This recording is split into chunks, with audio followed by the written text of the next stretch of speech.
Right, it is 4:30. Calling the meeting to order. Acknowledge that the District of Tofino operates within the territory of the Tla-o-qui-aht First Nation, Tla-o-qui-aht, everybody.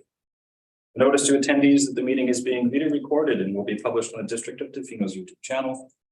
And a notice to virtual attendees to sign up for public comment question period using the question and answer function in Zoom. To register, participants are required to enter their full name, residential address, and the agenda item they wish to speak to.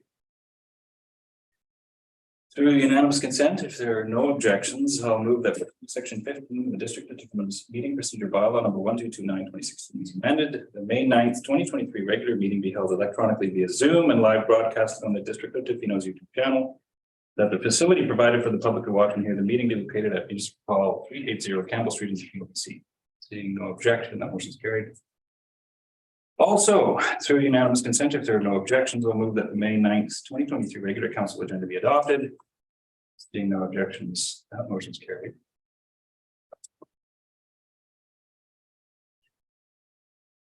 And consent agenda. If there are no objections from council, I move that items 4.1 to 4.7 of the consent agenda. Oh, actually, before I did this, I wanted to make a comment from the chair. If people haven't read the agenda, visit meeting attendees online or here. There's some great special events that are on that consent agenda. Exciting to see. It's lovely to see so many events popping up post-COVID. That's all I actually had to say about that. So moving on, I will continue. I'll move that items 4.1 to 4.7 the consent agenda on the regular council meeting held May 9th, 2023 be approved and received. Seeing no objections, that motion is carried. Public comments on agenda items. Mr. Shorthall, do we have any submissions for public comment? No, Mayor, at this moment, there's no questions. I will do a call for anybody attending via Zoom. If they'd like to make comments to Mayor or Council, you can do so now by stating your name, your address, and the agenda item you're speaking to, calling once, calling twice, calling 3 times, and no questions at this period. Super. Then we'll move on to item 7. Now I understand there's Mr. Reynolds. You have something for us. Take the podium. Oh dear. Okay, me first. All right. So I understand, Mr. Reynolds, you're here to talk to us about resurfacing. Yes. Yeah. Okay. Thanks very much. Thanks for I have something that may help you with your presentation. Oh, okay. Mr. Ryan, will you come up here? If you reach inside that podium, reach inside here, there might be something to help. Help Mr. Reynolds with his. No, you can. So I told a fib to my former students or my current students. Don't ever tell a fib. Told a little fib.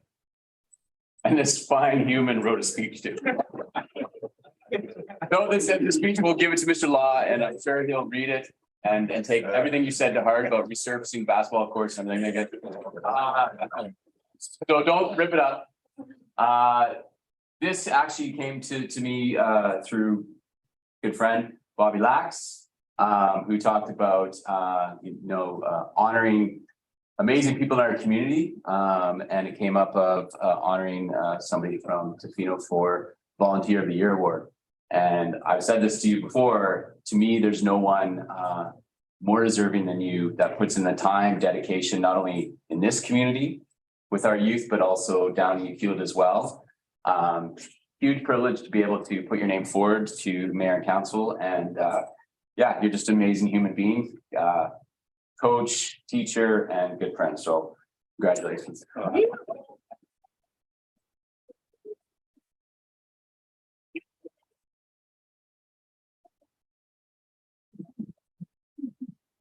You can stand there. I'm going to read out stuff about you. I know you can. This is so Alistair is our volunteer service award winner for 2023. And Alistair has been working with children and youth of Tofino and Q&amp for the past 8 years. I've been in Tofino longer. Seen you for so many years. While his profession as an educator gives him ample opportunity to enrich the lives of our local children and youth, his dedication goes way beyond classroom hours. His passion for recreation, in particular basketball, has become a bastion for many. Alistair spent copious amounts of his own time, his own finances building basketball programs in Tofino and Q&amp Secondary School.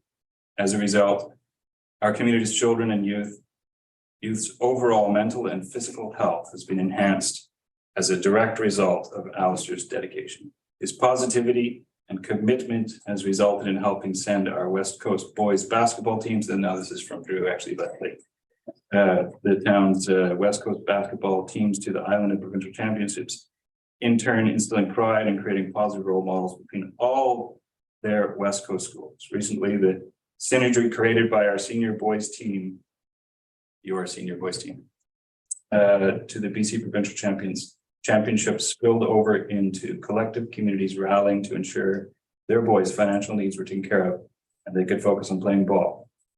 The team became a keystone for community engagement and connections. So congratulations. I gotta help and shake your hand, I guess. Yeah, I think so much. It's yeah.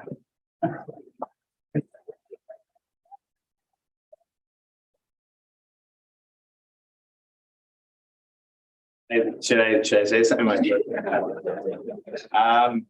I don't know. I just thank you to everyone here. This seems like too much. This is an incredible honor that obviously I had no idea. Good job. But so we're not getting the court.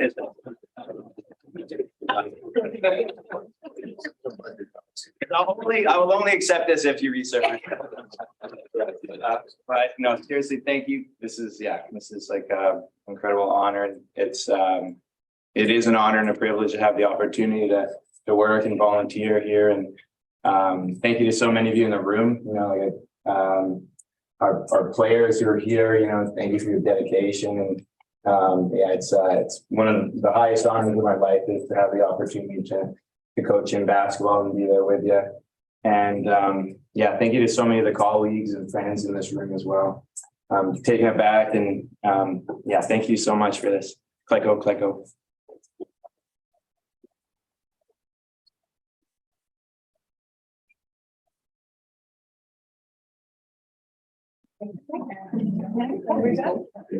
Now we're getting that. You can take over. We'll pass this along. You can give it to me. It's probably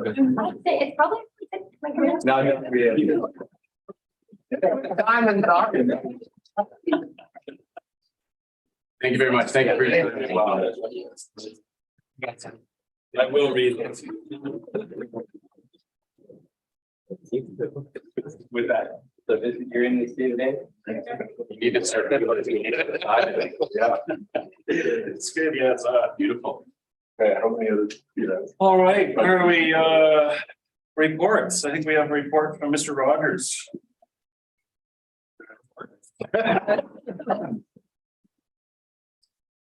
Up to the podium.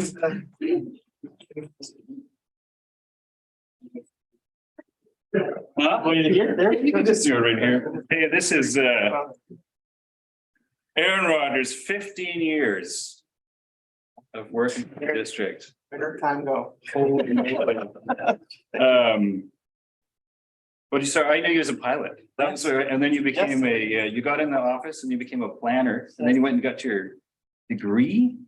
Yes. And then you moved up, and then now you're director. Yes. Of infrastructure and public works. Yes. And you are an exceptional employee. Thank you. You've done amazing things. Here you go. Thank you for your kind words. And it's true. I gotta say, some of the stuff you've accomplished, let me think of something. You've asked him for safely from my house at many times. Many times. And you've done some incredible stuff. The OCP we have is amazing. That was amazing work. And the work you're doing right now is absolutely fabulous. And so thank you so much. Thanks, Bill. Thank you, everybody.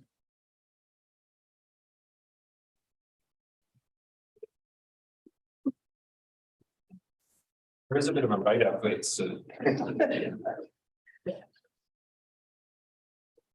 have got you to do a report. We could just read this on the basketball.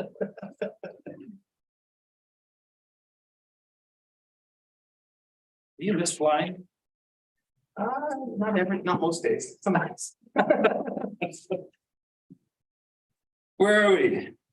That's it for mayor's report, delegations, correspondence, presentations, reports. I think we're right into reports.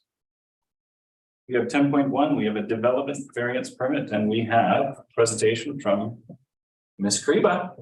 Way less fun than the last two. I guess. We could make it fun. And no audience. All right, good evening, Mayor and Council. This evening I'm presenting on a development variance permit application for 148 Daphne Place. And this is 148 Daphne, which is part of the Gibson Heights neighborhood. It is all zoned as single family residential. It's within the Village OCP Land Use Designation, and this area is not subject to any development permits. So the proposal seeks an increase in their lot coverage. So as you can see by the aerial there, it is one of the last remaining lots to be developed within that subdivision. They're seeking an increase from 25% to 29.6%. Some of the evaluation highlights. I thought it important to include the strata lot subdivision breakdown just to demonstrate that although they are seeking an overage, the resulting overage does not amount to anything to a negligible amount in terms of an R1 zoning. These lots were created as smaller lots through the development of strata, airline strata. And so the development itself will be contained within the building setbacks. It's compatible with the surrounding development, aligns with OCP policy for homes and neighborhoods, as well as contributes to housing stock. So those are some of the primary reasons for support. And notification for this development went out as per the Local Government Act. So neighbors were hand delivered as well as mail outs were distributed 10 days prior to the meeting date. And in response to that, up until today, I only received one letter of support. I did receive one inquiry from a neighbor, but there was no opposition or support. And so recommendation is to approve the DVP as presented. I look forward to answering any questions you may have. Thank you, Ms. Kriba. I'm going to open up to council for any questions for clarity for Ms. Kriba. I see none. Okay, then we can move right along to the recommendation. If there are no objections, then who would like to read the recommendation? Go ahead. I recommend that development variance permit number 1-23 DVP 123 attached as appendix 1 to the report titled DVP 148 Daphne Place lot coverage dated May 9th, 2023 to Berry District of Tofino zoning bylaw number 770/1997 for strata lots for District Lot 115 Clapwood District Strata Plan AP S5356 be issued as follows.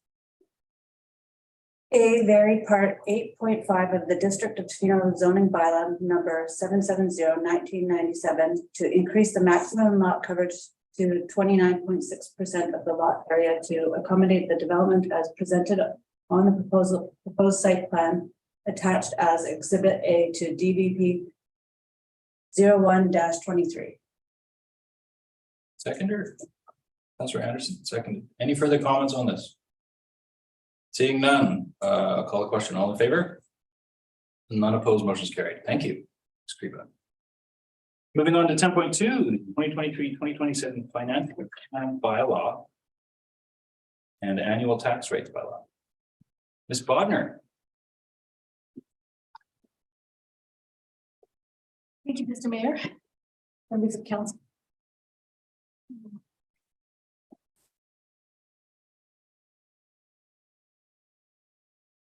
So I have provided members of council with a copy of my presentation.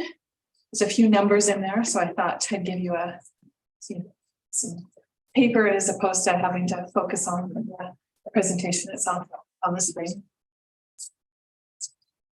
The presentation today on the 2023 to 2027 financial plan bylaw and the 2023 annual tax rate bylaw is accumulation of the last 6 months of budget meetings that we've had. So this is what it distills down to. This is the aim of those meetings. So, oops, I do have a. That's on my hands. Sorry. Oh. Thanks. Great. So I just want to take you back to the legislative requirements, why we do what we do. Section 165 of the community charter states that a municipality must have a financial plan that is adopted annually by bylaw before the annual property tax bylaw is adopted, and that both bylaws, the financial plan and tax rate bylaws, must be adopted prior to May 15th. So we are May 9th today. So yeah, let's move forward here. So quickly, the legislative requirements for the financial plan. Section 165 of the community charter states that the financial plan bylaw must set out objectives and policies of council. And the draft financial plan that we provided you has those policies in them and objectives. We must provide a breakdown of the proportion of total revenues for each funding source, as well as there are several requirements there. I'll just highlight a few. The total proposed expenditures must equal the total proposed revenues, and that we must separate out the debt and capital pieces of our financial plan.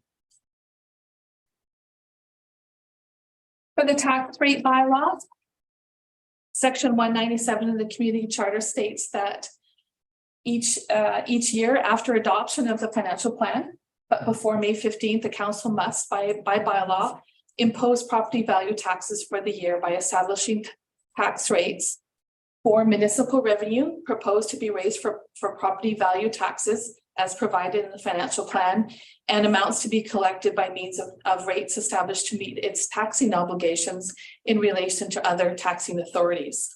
As well, council must consider their tax rates proposed for each property class in conjunction with the objectives and policies set out under section 165.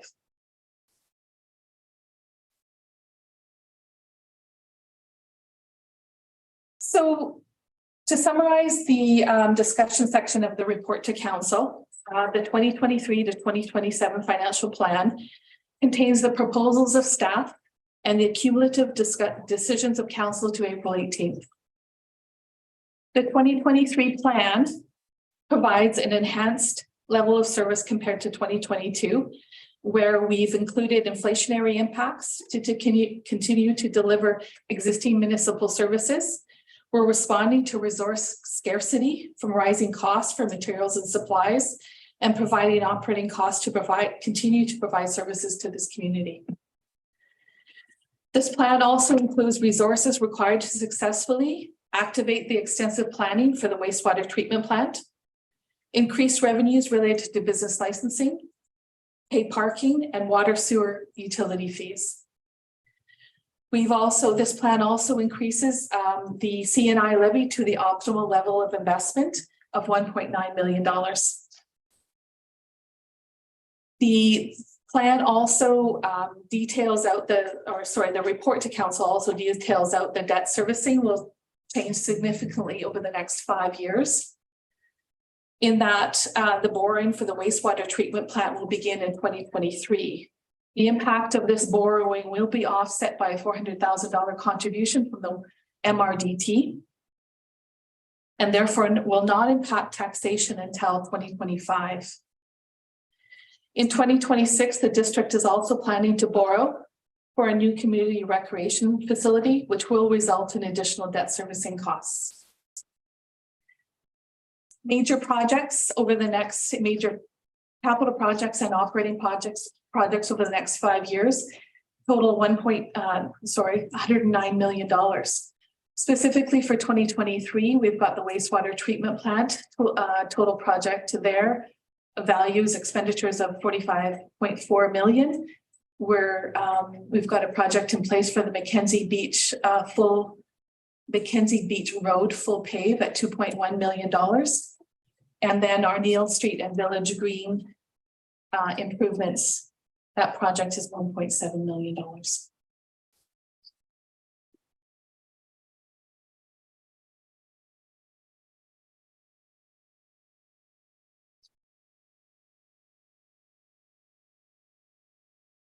Oops.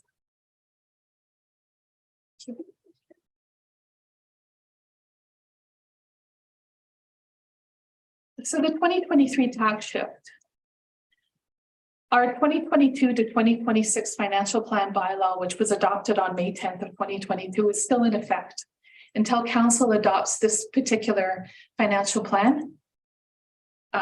This existing one is still in effect. The old bylaw lays out the following policy objectives relevant to setting future property tax rates, including tax shifts from one or more property classes to another, initiatives to maintain, encourage, or discourage development of various property types, alignment of property tax multipliers or percentage distributions with the social and economic goals of the community, comparison of rate multipliers or percentage distributions in other selected communities or another method or combination of methods. On April 18th, council passed the motion at a special budget meeting that has authorized staff to shift $256,850 in property taxes from the residential class to the business class and report back to council with sample tax bill calculations upon introduction of the 2023 tax rates bylaw. And that's where we are today.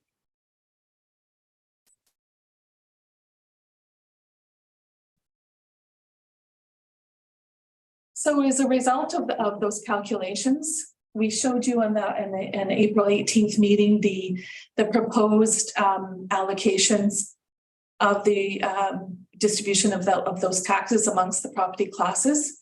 So the municipal tax taxation of $6,134,170 was allocated with an allocation of 52.7% residential and 44.5% business. That's that middle column there.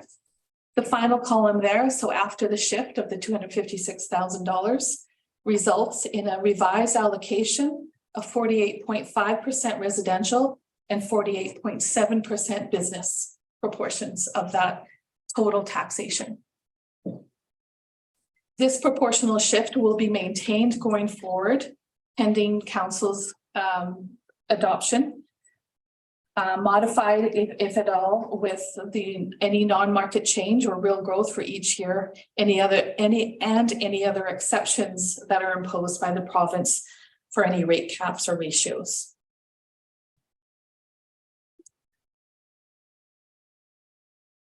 In addition to the shift in tax levy of the $256,850. In order to shift that amount from residential to business, the library proportions were also impacted. At the April 18th meeting, we didn't realize that. Library taxes are considered municipal taxes by the province and therefore use the same tax proportions as municipal taxes. This resulted in an additional shift of $9,805 from residential to business class with the same proportions of 48.5% residential and 48.7% business. So the total tax shift for 2023 is $266,655.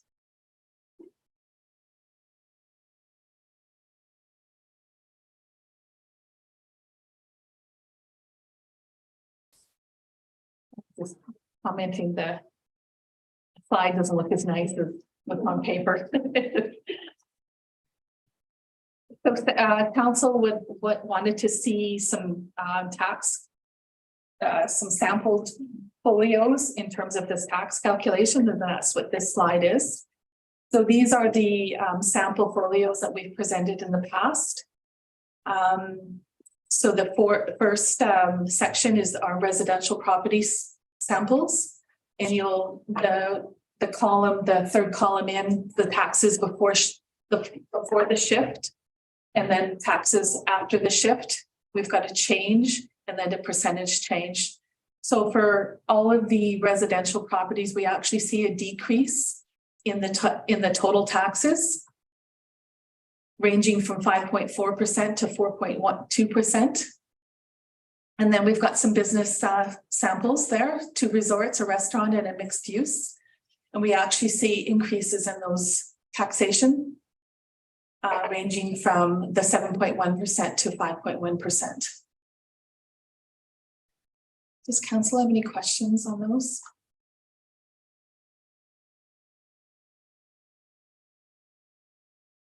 Just want to add one more thing on to this. The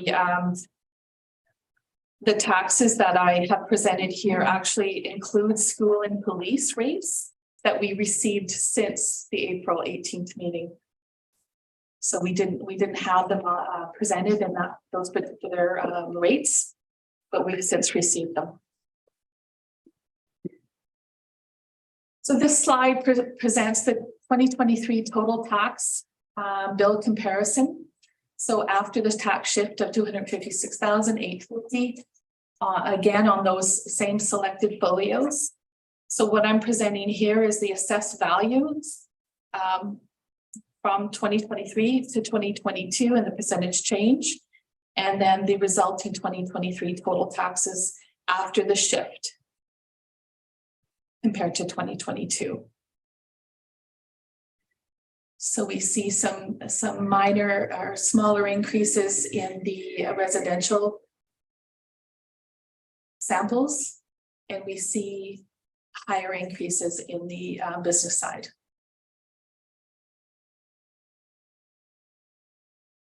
So council want to talk about any of those particular samples at all? Happy to talk about them. Seeing none. This slide presents, I apologize, it's quite small there. I'm glad I gave you the hard copy presentation. So this presents the average single family in strata for the District of Tofino. That top section of the slide shows that in 2022, the average single family in strata, we had 1,215 folios, I think, in that particular class or in that particular section. So the residential property class is made up of vacant land, the single family and strata, and then I believe there's a section called other. I just selected the single family and strata here.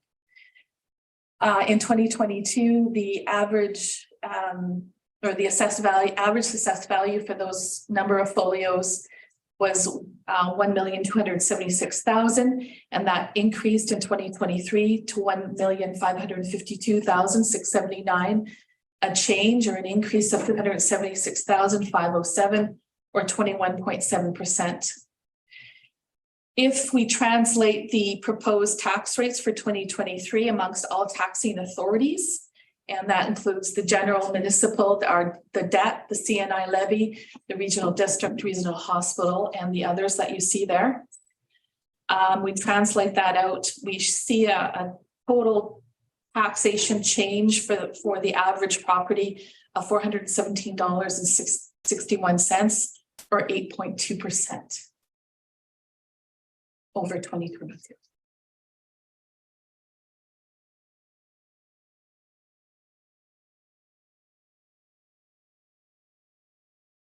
Any questions, comments, clarification?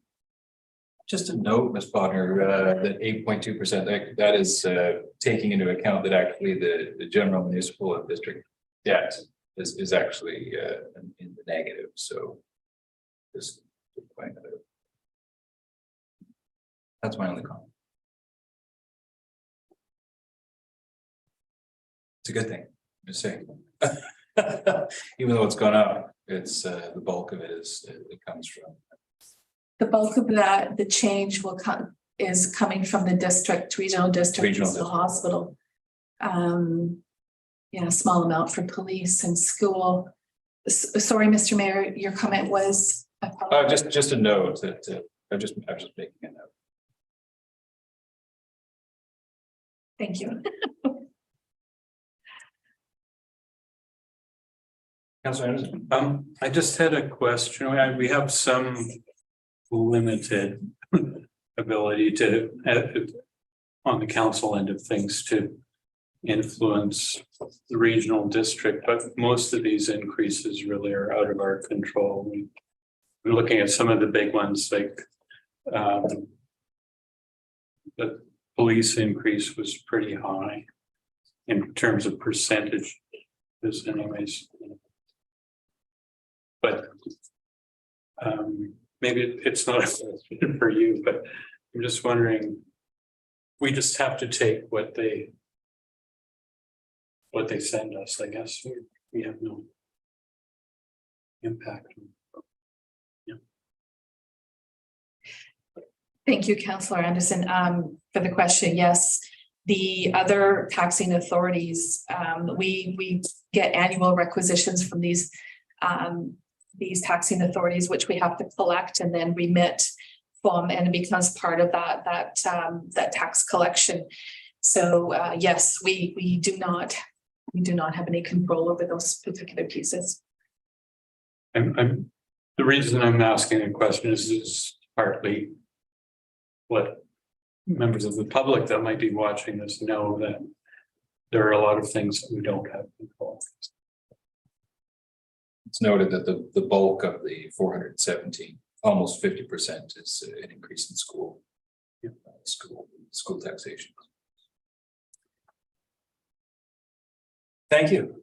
That's a little interview. Just our recommendation.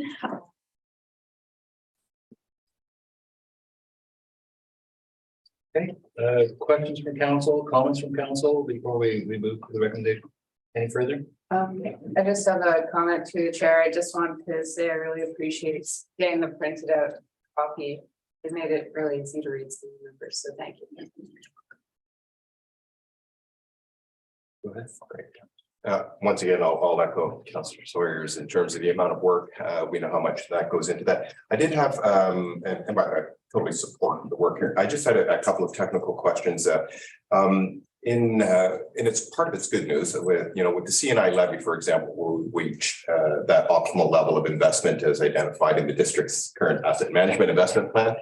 And in 2023, we will be furthering that asset management plan, and it will be updated, confirm that the investments required over the next 20 years. And so in the financial plan and looking at in your report, that says roughly $2 million, 1.9 million over the next 5 years. With the new investment plan, asset management wise, we will be looking at adding some very significant assets to that. And as well, I suspect when we have a better idea of what we're looking at in terms of our assets, that may not be a static number over the next 5 years. Would that be, that's an assumption and speculative, of course, but would I be on the right track is what I'm looking at here? I don't suspect the number will go down is what I'm saying. Through the chair, thank you for the question, Councillor Steer. Yes, our current 5-year plan actually reflects no change in that C&I levy value.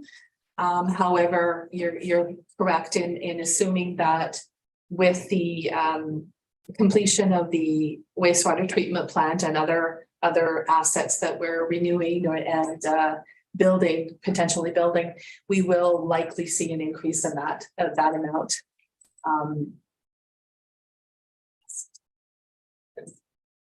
Go ahead. I have a follow-up, another technical question, and once again, it's speculative in nature, but it revolves around debt servicing. As we pointed out, those servicing will be increasing, of course. And then in 2026, with the potential budgeting, which is in the budget for borrowing for the community recreation facility, I'm just curious, that would go to a referendum if and when that came, because we will be potentially borrowing a significant amount. That would still have to go through a referendum process. Yes, I do believe the value, if we do end up borrowing that value, I believe, yes, we will need to go to referendum. Thank you. Any further questions, comments from council? Good work on this. Actually, that tax shift was an important thing to do. I think noting that as staff had highlighted some of the areas costs directly related to business have been slowly over time borne by residential property classes more and more. So thank you for that. It's a good shift. Happy to support this financial plan. Would anybody, if there are no more comments or questions, would anybody like to read the recommendation? I'd love to that the District of Tofino 2023 to 2027 financial plan bylaw number 1329 2023 be introduced and read a first, second, and third time. Second by Councillor Thomas. Any further comments? All in favor? None opposed, motion is carried. And that the District of Tofino 2023 annual tax rates bylaw number 1330 2023 be introduced and read a first, second, and third time. Second by Councillor Thomas. All in favor? None opposed, motion is carried. Thank you very much. Bylaws. Bylaws business initiated by council members. Do we have any reports back from council? I do. Super. Councillor Sloman. Okay. I met with Tourism Tofino Board on the next. And we welcomed and introduced all our new board members. And we got a statement of operations revenue from MRDT. Oh, the MRDT was down 22,000 below budget for January. It was March, which was March statement, but I guess this is January. MRDT is in there because they're late. Sales are a bit lower in the info center itself, and advertising is up, and this also includes advertising for the job postings.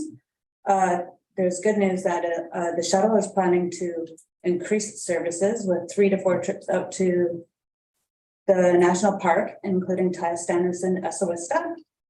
The Chamber of Commerce is moving into the visitor center offices. And it's been determined that there's a shortage of meeting and conference spaces in Tofino. And that's about it. And then I have other business. Does anyone have any questions about that?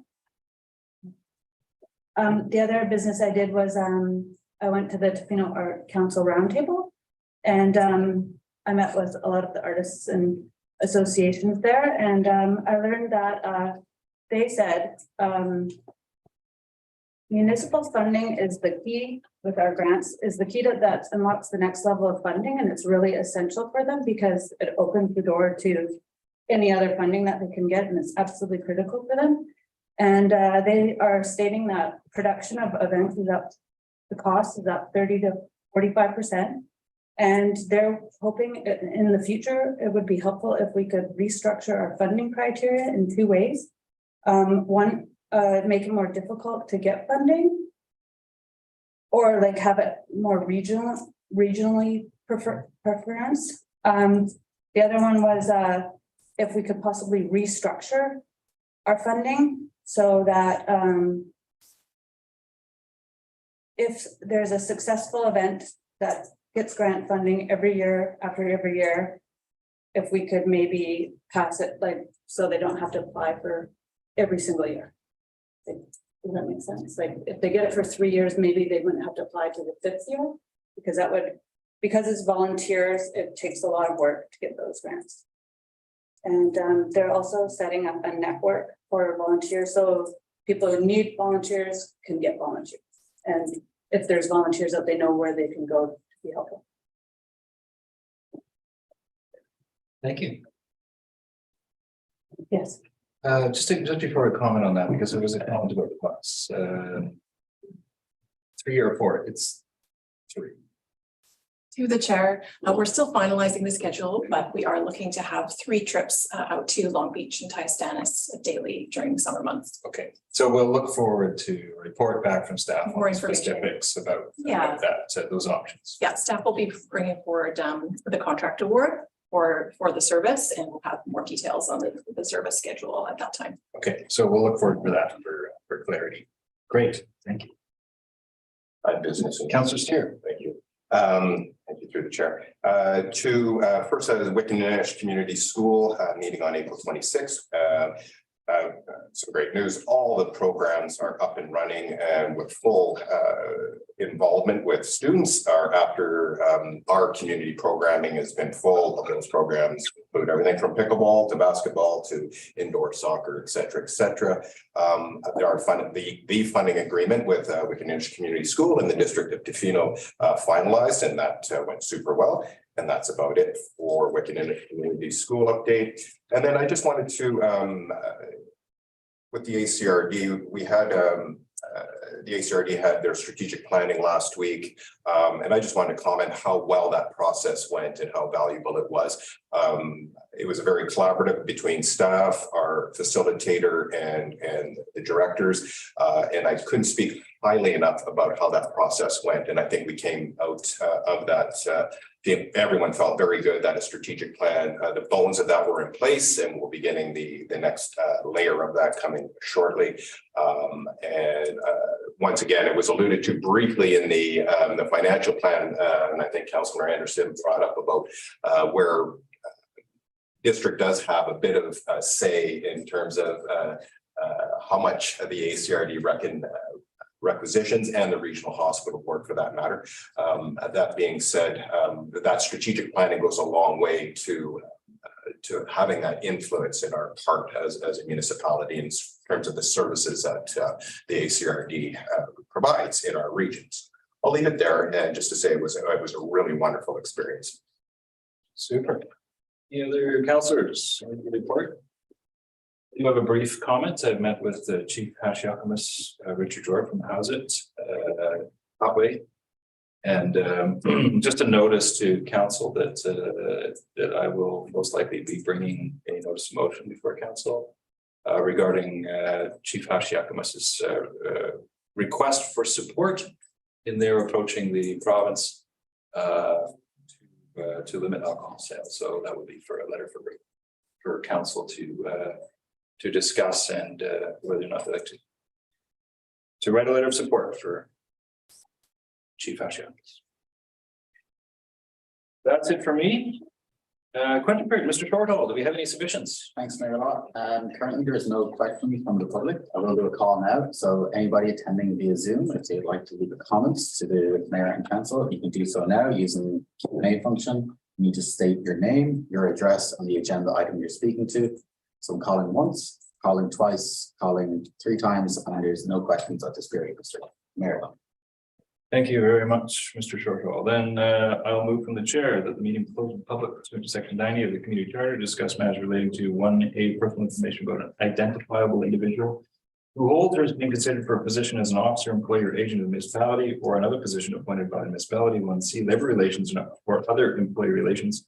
1L, discussions with municipal officers and employees respecting municipal objectives, measures, and progress reports for the purposes of preparing an annual report under section 98 annual report. Secretary, Councilor Thomas. Any comments? All in favor? It's carried. We'll move next to close.